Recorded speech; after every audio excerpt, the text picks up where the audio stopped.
Wala na sigurong masasakit pa sa araw na makita ng dalawang mong mga mata yung taong pinakamamahal mo ng sobra may mahal ng iba.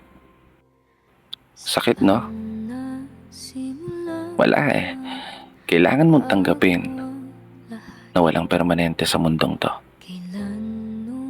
Hindi lahat ng sayo mananatiling sayo.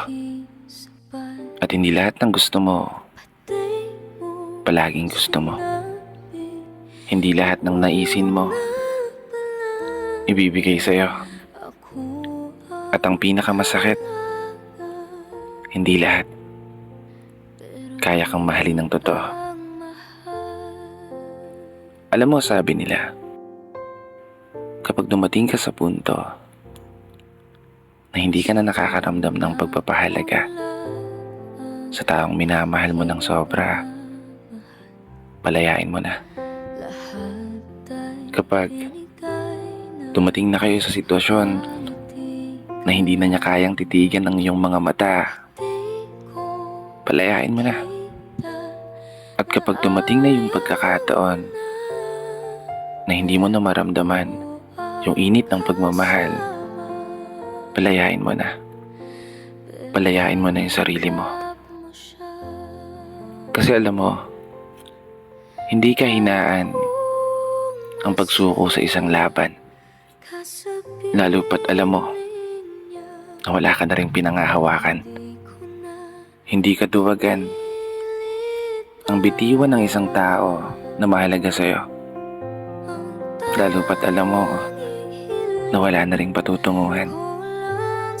Oo, naunawaan kita. Tama ka rin naman. Paano mo nga ba papalayain yung isang tao na mahal mo pa? Isang tao na nag-iwan ng mga pangako na sabihin yung dalawa. Aabutin yung mga pangarap ng magkasama.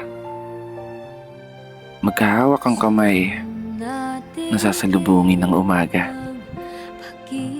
Sabay nahaharap sa mga problema, sa lungkot man o saya, sa pag-iyak man o pagtawa, sa hirap man o sa ginhawa. Ang sarap pakinggan, di ba? Pero yun yung mga pangako na naglaho na.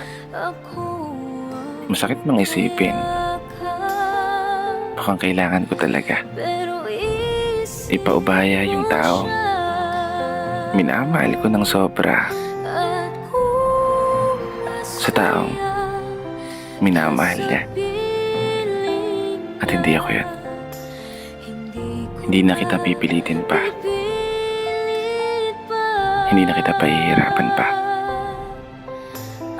Maging masaya ka sana. Dito na nagtatapos. Kaya isang pagpupugay para sa lahat ng mga tao na patuloy na nagmamahal kahit pa patuloy na nasasaktan.